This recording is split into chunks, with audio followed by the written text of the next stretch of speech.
itu disuruh cari tahu. Jual beli aja.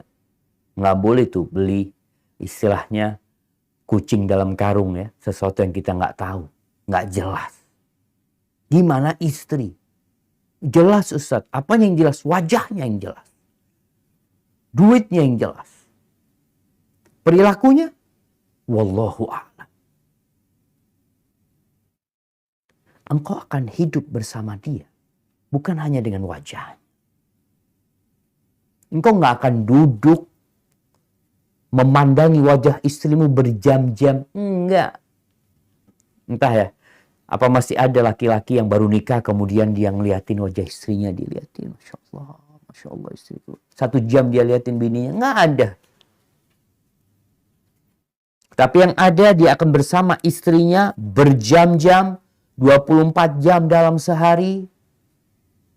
30 hari dalam sebulan. 12 bulan dalam setahun, dia akan bersama apa? Wajah istrinya atau perilaku istrinya? Akhlak istrinya. Akhlak. Ini yang kadang-kadang nggak dipertimbangkan. Engkau ambil amanah, ya udah sampai ke rumahmu, engkau perbaiki. Kalau bicara kecewa, tak ada gading yang tak retak. Nggak ada. Engkau terima dia apa ada. Bahkan Rasul Shallallahu Alaihi Wasallam mengatakan la yafraq mu'minun mu'minah. Nggak boleh itu seorang suami yang beriman membenci istrinya yang beriman. In kariha minha khuluqan radiya minha akhar. Kalau ada perilaku istrinya yang dia tidak sukai, bukankah ada yang lainnya yang baik-baik yang dia sukai? Maka sebenarnya semuanya itu setengah isi, setengah kosong. Bagaimana kita memandangnya? Nabi memberikan arahan kepada kita, jangan ngeliatin kepada kekurangannya doang. Ya kecewa terus kita. Ada yang memang kekurangannya Ustadz nggak bisa ditoleransi udah Ustadz. Na'udzubillah istrinya berzina. Ya udah nggak ada isinya tuh gelas. Pulangin. Kalau kemudian engkau menjadi trauma, anak trauma Ustaz untuk nikah dapat istri kayak gini, kayak gitu. Kadangkala ada anak yang kecewa sama orang tuanya, kemudian dia nggak mau nikah. Ada suami malas nikah, ada istri benci sama laki-laki. Karena dia mendapatkan perlakuan yang buruk, KDRT dia dapat. Kenapa itu terjadi? Kau lihat, kita tahu dari awal disebutkan hidup ini ujian. Engkau nggak lulus ujian kadangkala. Disuruh milih yang nggak benar. Milih yang sesuai dengan nafsu. Seperti itu kejadian. Atau memang Allah hendak memberikan ujian kepada kita. Yang jelas, hidup ini akan terus berputar. Bumi ini akan terus berputar. Kita kecewa, kita senang, dia akan berputar. Maka lihatlah kepada kelebihan pasangan hidup kita. Kalau masih ada kelebihan, ada iman tadi. Beriman dia sebenarnya. Dia orang yang taat, tapi ada kekurangan. Kadangkala ada bini ya, ada seorang laki-laki yang bertanya kepada seorang ustadz. Dia menanyakan, Ustadz, ana nikah itu ya bukan karena cinta sih Ustadz ya. Sampai hari ini, udah bertahun-tahun, perasaan itu belum ada. Tapi ana bersabar. Ya, itu benar. Bersabar. Terus gimana Ustadz? Sampai kapan? Ya, sampai mati bersabar. Ahibati fillah. Allah Azza wa Jalla berfirman di surat An-Nisa ayat 19. Artinya kita bersabar sampai mati ketika nggak ada cinta. Nggak harus ada cinta. Tapi insya Allah dengan berjalannya waktu akan hadir itu cinta. Ustadz udah 5 tahun Ustadz. Udah 7 tahun Ustadz. Udah 10 tahun Ustadz. Nah, perlu dipelajarin lagi. Kadangkala ada biji. Bijinya ini sebenarnya ada tunas-tunas unggul sebenarnya. Tapi dia itu kok nggak berkembang. Masalahnya di mana gitu. Kadangkala di tanahnya. Kadangkala masalahnya engkau nggak pernah nyiramin itu tunas. Nggak pernah dipupuk. Ketika Allah menjadikan perasaan laki-laki kepada wanita, wanita kepada laki-laki, itu tanda-tanda kebesaran Allah Jalla Jalaluh. Dan Allah mengatakan wa ja'ala bainakum mawaddatan wa rahmah, dan Dia yang menjadikan di antara kalian cinta dan kasih sayang. Para ulama menyebutkan di sini ada usaha dari manusia untuk menghadirkan cinta dan kasih sayang. Baik. Allah berfirman di surat An-Nisa ayat 19. Coba kita baca. Bismillahirrahmanirrahim. Ya ayyuhalladzina amanu la yahillu lakum an tarithul nisaa karahaw wa la ta'duluhunna litadhabu bi ba'di ma ataitumuhunna illa ayyatina bifahisatin mubayyinatin wa ashiruhunna bil ma'ruf فَإِنْ كَرِهْتُمُوهُنَّ فَعَسَىٰ أَنْ تَكْرَهُوا شَيْئًا وَيَجْعَلَ اللَّهُ فِيهِ خَيْرًا كَثِيرًا. Wahai orang-orang yang beriman, tidak halal bagi kamu mewarisi perempuan dengan jalan paksa, dan janganlah kamu menyusahkan mereka karena hendak mengambil kembali sebagian dari apa yang telah kamu berikan kepadanya, kecuali apabila mereka melakukan perbuatan keji yang nyata. Dan bergaullah dengan mereka menurut cara yang patut. Jika kamu tidak menyukai mereka, maka bersabarlah, karena boleh jadi kamu tidak menyukai sesuatu, padahal Allah menjadikan kebaikan yang banyak padanya. Subhanallah. Ini ketika terjadi kebencian. Ini orang-orang beriman yang dipanggil sama Allah ya. Allah perintahkan laki-laki untuk menggauli istri-istrinya dengan cara yang patut. Bahkan dalam kondisi benci. Dalam kondisi benci pun dia diperintahkan untuk menggauli dengan cara yang patut. Lalu Allah kasih kabar gembira. Allah tetap berikan optimisme di diri para laki-laki. Bisa jadi yang kalian benci. Di balik itu ada kebaikan yang banyak yang Allah menjadikannya. Sabar. Rasulullah SAW mengatakan, istausu bin nisa'i khairan. Kalian hendaklah berbuat baik kepada para wanita. Jadi kalau masih ada yang mengatakan Islam itu bias gender, Islam itu diskriminasi terhadap kaum wanita, sehingga muncul aktivis gender di Indonesia, mungkin ada di berbagai negeri yang merasa perempuan itu dikucilkan, ditindas, dirampas haknya sama kaum laki-laki. Islam itu memuliakan para wanita. Kenapa? Karena separuh dunia ini isinya wanita. Kita adalah anak wanita. Laki-laki yang sukses, di balik mereka ada wanita.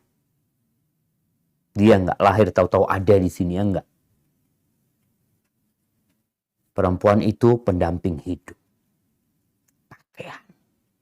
Allah menyebutkan itu. Libas. Anda tadi membaca ungkapan-ungkapan orang-orang yang tidak beriman, orang-orang kafir tentang pernikahan.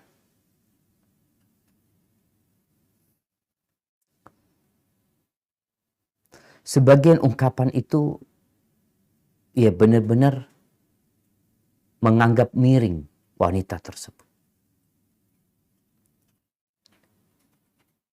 Ada yang mengatakan bahwasanya laki-laki itu sebenarnya orang yang punya masa depan.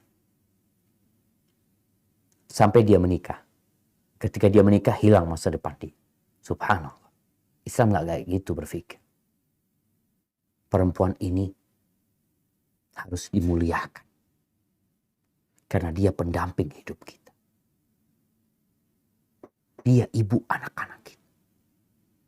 Bukan perempuan dipekerjakan. Sebagian mengatakan perempuan itu jadikan pembantu. Nah. Kemarin Anda sempat ngobrol sama teman-teman di kantor ya. tentang istilah pembantu rumah tangga. Kan sekarang mau dirubah ya, atau sudah dirubah. Jadi dulu PRT, sekarang jadi asisten. Ya asisten, sekarang jadi asisten. Antum pikir asisten sama pembantu lebih mulia mana? Oh asisten, bahasanya doang. Lebih mulia pembantu. Kenapa? Engkau perlu bantuan dia. Siapa dia? Dia yang bantuin anak. Tanpa dia, rusak urusan rumah ini. Kita di kampus kita, sekolah tinggi di Dirasat Islamiyah Imam Syafi'i, ada ketua. Ada puket 1, 2, 3. Itu pembantu ketua. Namanya pembantu. Resmi pembantu ketua. Antum pikir menteri itu apa sebenarnya? Pembantu presiden. Menteri itu pembantu sebenarnya. Apakah presiden dapat menjalankan roda pemerintahan tanpa ada pembantu-pembantunya? Kalian bisa. Begitu pula tatkala wanita itu dianggap dia jadi pembantu di rumah. Nah, dia memang harus membantu. Suami nggak bisa jalanin rumah tangga itu tanpa bantuan mereka. Bukankah ini sebuah kehormatan? Bukan pekerja, bukan. Ketika keluar rumah, dia jadi pekerja. Cari duit biasanya. Bekerja di sana, di sini. Itu yang dibanggakan oleh ya aktivis gender. Yang dikatakan, oh dia mendapatkan posisi dia sama dengan laki-laki. Subhanallah. Dia dipekerjakan sudah. Tapi di rumah dia menjadi pembantu. Untuk menjalankan roda kehidupan. Membantu suami. Membantu anak-anak. Membantu segala hal. Bahkan dia menjadi seorang yang membantu untuk mengontrol emosi suaminya. Membantu suami untuk tidak jadi orang jahat. Untuk menyalurkan syahwatnya. Jadi istilah pembantu ini, istilah mulia sebenarnya. Maka Nabi SAW berpesan, istausu bin nisa'i khairan. Ini pesan Nabi SAW. Berbuat baik wasiat kepada wanita dengan berbuat baik kepada mereka. Nabi menjelaskan. Apa yang beliau jelaskan? Fa innahunna khuliqna min dhila. Ini penjelasan agar laki-laki faham. Perempuan itu diciptakan dari tulang rusuk. Yang bengkok. Wa a'waju ma fid dhila a'lah. Yang paling bengkok dalam tulang rusuk itu yang paling atas. Fa in dhahabta tuqimuhu kasartahu. Wa in taraktahu istamta'ta biha ala ma fiha. Fastausu bin nisa'i khair. Kalau engkau mau luruskan dia, tapi kalau engkau biarkan, ya udah engkau akan bersenang-senang dalam posisi engkau tahu dia bengkok. Oh, ini pelecehan kepada wanita, subhanallah. Ini penghormatan buat para wanita, di mana para laki-laki dituntut untuk memahami tabiat wanita. Dituntut, dikasih tahu. Kondisinya seperti itu dia. Jadi kadang-kadang dikatakan tindas wanita ya dianggap bengkok. Nah, bengkoknya itu dijelaskan sama Nabi SAW agar para laki-laki tidak melakukan KDRT kepada wanita. Agar laki-laki memuliakan wanita, menghormati wanita, menyayangi wanita. Dan menerima kekurangan wanita. Apakah ini bukan penghormatan? Jadi orang kadangkala hadis ini dipotong itu aja tuh. Oh, katanya Islam perempuan itu bengkok. Dia lupa pesan Nabi SAW bahwa kita diperintahkan untuk berbuat baik kepada wanita dan memahami kekurangan wanita. Allah ajak menyebutkan fa in karihtumuhunna, kalau engkau benci sama perempuan-perempuan tersebut, apa, ceraikan mereka, pukul mereka. Sabar. Ahibati fillah, sedikit rumah yang dibangun di atas cinta. Itu pesan Umar bin Khattab radhiyallahu anhu. Ketika antum kecewa dengan rumah tangga antum, Umar pernah memanggil seorang wanita. Yang ketika dia ditanya sama suaminya, Demi Allah, engkau cinta sama aku enggak? Sang istri mau bohong enggak enak. Dia takut dosa. Maka dia katakan, aku enggak cinta sama engkau. Istri enggak sayang sama suami, enggak cinta sama suami. Akhirnya dipanggil sama Umar bin Khattab. Apakah engkau yang mengutarakan dengan jelas kepada suami yang engkau tidak cinta? Kata perempuan ini, ya Amirul Mukminin, dia meminta aku untuk terus terang dengan nama Allah, dia meminta. Apakah boleh aku berdosa? Kata Umar bin Khattab, ikdzibi, boleh berdosa. Memang di antara dusta yang diperbolehkan adalah dusta di antara suami istri. Dalam merayu-merayu. Lalu Umar mengatakan, fa inna aqallal buyut alladhi yubna 'alal hub, sedikit rumah yang dibangun di atas cinta. Terus kenapa kok masih bertahan? Kalau dibandingkan yang menikah dengan yang cerai, lebih banyak yang mempertahankan pernikahannya sampai mati dibandingkan yang mendaftarkan perceraian. Kenapa mereka melakukan itu? Kata Umar, walakinnan nas yata'asharuna bil islami wal ihsan. Tapi orang itu bergaul dengan orang lain. Mereka suami sama istri, istri sama suaminya mempertahankan itu karena Islam. Karena Islam memerintahkan kita untuk berbuat baik kepada istri kita. Istri diperintahkan untuk berbuat baik kepada suaminya. Agama ini yang menyebabkan merekatnya rumah tangga. Yang terakhir jamaah, ya kadangkala masalah tidak bisa dihindarkan, Ustaz. Kesalahan pasangan hidup kita udah melampaui batas. Apa yang harus dilakukan? Allah berfirman di surat An-Nisa ayat 34-35. Silahkan dibaca. Bismillahirrahmanirrahim. Ar-rijalu qawwamuna 'alan nisa'i bima faddalallahu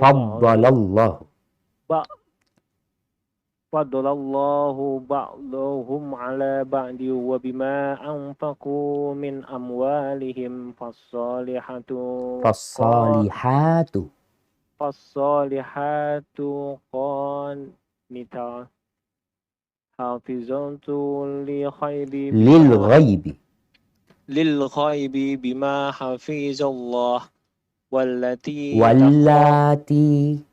wallati takhafuna nushuzahunna fa'izuhunna wahjuruhunna fil madaji'i wadribuhunna fa in ata'nakum fala tabghu 'alaihinna sabila innallaha kana 'aliyyan kabira. Laki-laki suami itu pelindung bagi perempuan istri karena Allah telah melebihkan sebagian mereka laki-laki atas sebagian yang lain perempuan, dan karena mereka laki-laki telah memberikan nafkah dari hartanya, maka perempuan-perempuan yang saleh adalah mereka yang taat kepada Allah dan menjaga diri kita suaminya tidak ada karena Allah telah menjaga mereka. Perempuan-perempuan yang kamu khawatirkan akan nusyuz, hendaklah kamu beri nasihat kepada mereka. Tinggalkanlah mereka di tempat tidur, pisah ranjang. Dan kalau perlu, pukullah mereka. Tetapi jika mereka menaatimu, maka janganlah kamu mencari-cari alasan untuk menyusahkannya. Sungguh Allah Maha Tinggi, Maha Besar. Wa in khiftum shiqaqa bainihima fa'bathu hakaman min ahli wa hakaman min ahliha in yurida islaha yuwaffiqillahu bainahuma innallaha kana aliman khabira. Dan jika kamu khawatir terjadi persengketaan antara keduanya, maka kirimkanlah seorang juru damai dari keluarga laki-laki dan seorang juru damai dari keluarga perempuan. Jika keduanya juru damai itu bermaksud mengadakan perbaikan, niscaya Allah memberi taufik kepada suami istri itu. Sungguh Allah mengetahui, Maha Teliti. Barakallahu fikum. Allah sebutkan posisi laki-laki, qawwam, pemimpin, pelindung. Dia punya kewajiban yang besar. Tanggung jawab di hadapan Allah. Laki-laki, jangan mau soleh sendiri. Jangan engkau berpikir engkau nanti bisa masuk surga sebelum engkau mempertanggungjawabkan istri. Sebelum engkau mempertanggungjawabkan anak. Semua yang menjadi tanggung jawab. Allah memuliakan atau melebihkan laki-laki di atas wanita. Karena memang ada kelebihan di diri laki-laki. Ya, kita tahu perempuan datang bulan. Dia tidak bisa melaksanakan kewajibannya berpuasa. Bahkan gak boleh. Sholat pun berhenti. Perempuan juga mengandung. Sehingga dia jadi lemah. Dia juga mengalami fase nifas. Ada banyak. Yang itu tidak ada di diri laki-laki. Perempuan lebih mengutamakan perasaan. Makanya kenapa hak cerai itu di tangan suami. Yang bisa mengatakan, engkau aku ceraikan itu suami. Karena suami mikir dulu biasanya. Tapi kalau perempuan sakit hati sedikit sama suami, pulangkan aku ke rumah orang tuaku. Kayaknya kita pisah aja udah. Itu perempuan kayak gitu. Yang kedua, karena laki-laki memberikan nafkah kepada istri-istri. Ini kewajiban. Jadi jangan sampai istri walaupun kaya, suami nggak ngasih nafkah. Oh, istri anak udah banyak fulusnya Ustaz. Tetap engkau wajib kasih nafkah sama dia. Sesuai dengan kemampuan. Jangan kemudian berhenti memberikan nafkah kepada istri karena melihat istrinya punya duit. Engkau punya kewajiban. Islam benar-benar memuliakan wanita. Kemudian disebutkan siapa sih wanita-wanita yang solehat, yang taat sama Allah. Yang patuh juga sama suaminya. Menjaga kehormatan diri. Kalau ada perempuan-perempuan yang kalian takut nusyuz. Nusyuz itu tidak melaksanakan kewajibannya. Tidak taat dan patuh sama suami. Apa yang harus dilakukan? Maka harus ada perbaikan. Jangan dibiarin. Kasih nasihat. Nasihat yang dibungkus dengan cinta. Diingatkan perempuan ini dengan kewajiban-kewajiban dia. Tentunya sekali lagi ingat suami jangan jadi mutaffifin. Yang wailul lil mutaffifin. Jangan dia menuntut istrinya untuk taat dan patuh sama dia. Dianya tidak melaksanakan kewajiban dia. Kan berarti sama aja. Karena kadang-kala ada perempuan yang gak nurut sama suaminya. Suami anak gak taat sama Allah. Sholat enggak. Ngasih nafkah enggak. Ada asap. Ada api gitu. Bukan berarti perempuan ini punya hak untuk tidak nurut. Tapi peristiwa dalam rumah tangga ini ada sebabnya. Maka kalau suami yang memberikan nasihat kepada istrinya untuk taat dan patuh, diketawain sama istrinya kadang-kala. Engkau benerin dulu dirimu. Iya. Maka memberikan nasihat ini bukan sekedar marah-marah sama istri. Tidak, dibacakan firman Allah. Dengan cinta dan kasih sayang. Ini yang gak boleh ya. Seharusnya seperti ini. Kalau tetap gak nurut. Ada pisah ranjang. Tahap selanjutnya. Tetap gak mau. Kadang-kadang ada suami yang ngasih nasihat, istri yang gak mau. Tapi malam tetap dikumpulin istrinya. Akhirnya sang istri gak nurut-nurut ya. Karena dia merasa suaminya butuh sama dia. Aku dalam kondisi gak nurut pun dia tetap mau menggauli aku. Enggak. Jangan diajak ngomong istrinya. Pisah ranjang. Kalau tetap baru pindah memukul mereka. Kalau memukul ada manfaatnya. Dan tidak bermasalah. Karena di beberapa negeri ada perempuan yang gak paham kalau suaminya marah kecuali dipukul. Tapi kalau di Indonesia kalian memukul, yang ada KDRT jadinya. Dan memukul pun dalam Islam ada aturan. Tidak boleh sampai melukai. Tidak boleh sampai membuat mereka memar. Gak boleh memukul wajah. Kalau mereka taat, ya kalian harus memberikan hak mereka. Jangan lagi alasan ini dan itu. Istrinya udah baik, udah taat, suaminya aja yang banyak alasan. Kemudian kalau nggak ketemu, nih suami istri bertikai, sengketa nggak ketemu sudah. Mereka nggak bisa menyelesaikan sendiri. Apa yang harus dilakukan? Berpisah, jangan dulu. Islam ini berusaha mempertahankan rumah tangga. Kirim juru damai dari pihak laki-laki, juru damai dari pihak perempuan. Dengan harapan, ya mereka ini kalau memang ingin perbaikan, Allah kasih taufik kepada keduanya. Tapi kalau ternyata keduanya mengatakan, oh kayaknya nggak bisa dilanjutkan, ya udah baru berpisah. Ingat, innallaha kana aliman khabira. Allah itu maha mengetahui secara teliti tentang apa yang terjadi dalam rumah tangga. Hada wallahu alam bisawab. Itu yang bisa Anda sampaikan pada kesempatan kali ini. Kurang lebihnya mohon maaf. Mungkin kita masuk ke sesi tanya jawab. Nah, Anda persilahkan. Jazakallah khair Ustaz. Terima kasih banyak atas materinya. Insya Allah kita berikan kesempatan kepada jamaah yang mau bertanya. Maksimal 2 penanya dulu untuk yang raise hand. Selanjutnya saya akan coba bacakan pertanyaan yang tertulis di chat. Silakan bagi yang mau bertanya langsung.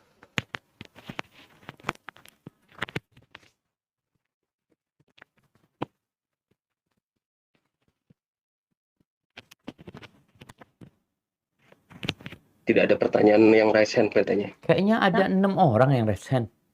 Ada ya? Iya. Ada 6, 7 tuh sekarang yang raise hand itu. Oh gitu. Silakan didahulukan yang ikhwan dulu. Iya, mereka nggak bisa unmute, harus Unmute, Pak Ahmad. Coba dipilih aja siapa dulu. Soalnya ada 8 tuh, ada 9 yang raise hand. Oh, ya. Silakan mungkin Pak Usman ya. Saya baik di unmute dulu ya.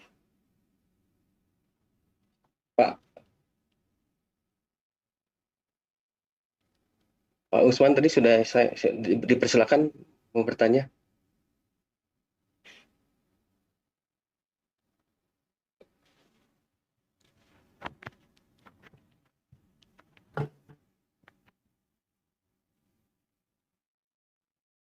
Mungkin kalau tidak ada mungkin Pak Isron. Pak Isron, silakan Pak Isron. Pak Isron sudah Isron dari Palembang, Pak Isron Palembang sudah dipersilakan. Pak Isron. Assalamualaikum. Waalaikumsalam warahmatullahi wabarakatuh. Ahlan wa sahlan. Bismillah. Ini Ustaz mengenai ketidakpatuhan istri kepada suami. Pak Isron, suaranya bisa dibesarin dikit? Oh, Afwan. Mengenai ketidakpatuhan istri kepada suami, Ustaz. Nah. Itu seandainya kalau sudah suaminya sudah memenuhi seluruh kebutuhan istri, terus juga sholat misalnya,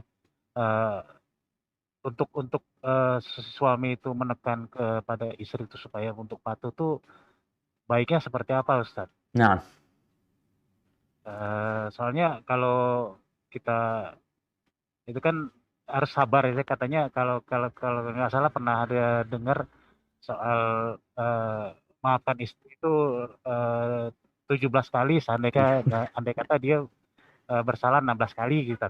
Nah, itu bagaimana melatih kitanya sendiri itu supaya bisa memaafkan 17 dan memberikan pelajaran yang baik untuk si istri tersebut, Ustaz. Nah, Masya Allah, barakallahu fiik.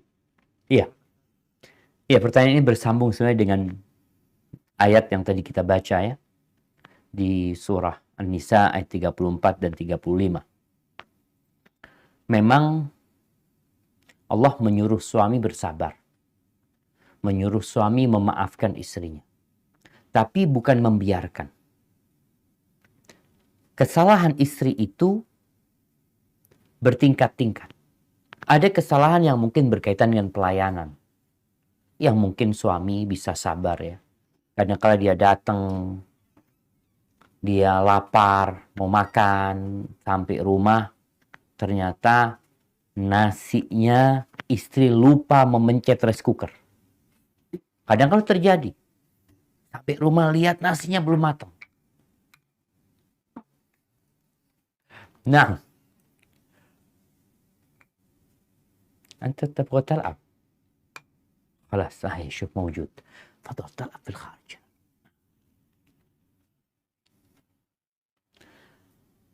Nah, jadi ada hal-hal yang berkaitan dengan khidmat mereka kepada suami, pelayanan-pelayanan yang mungkin ya sang suami minta sesuatu kepada istrinya, tapi istri umpamanya dikatakan kalau aku pulang tolong rumah semua sudah bersih ya. Jangan aku pulang, aduh masih kotor semua rumah. Ada permohonan-permohonan seperti itu. Di sini suami dituntut untuk sabar sambil memperbaiki, menumbuhkan keimanan di diri istri. Tapi ada kesalahan-kesalahan yang berkaitan dengan dosa.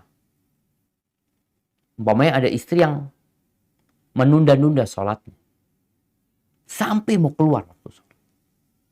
Dan itu diulang-ulang sama istri. Maka sang suami harus tegas di sini. Bagaimana caranya? Kalau yang tadi dimaafkan, bahkan kata Nabi SAW bukan 17 kali ya. Jadi Nabi ketika ditanya berapa kali kita memaafkan pembantu, maka kata Nabi SAW dalam sehari 70 kali maafkan pembantu itu. Kalau dia melakukan kesalahan, ya piring pecah ini itu tanpa disengaja, maafkan mereka. Kalaupun sengaja, ya kita tetap bisa menerima permohonan maaf dari mereka. Tapi kalau kesalahannya berkaitan dengan kewajiban-kewajiban kepada Allah, maka sang suami harus tegas. Istri umpamanya udah disuruh pakai jilbab yang menutup. Kadang-kadang istri nggak mau, nggak nurut sama suami. Maunya dia. Maka sang suami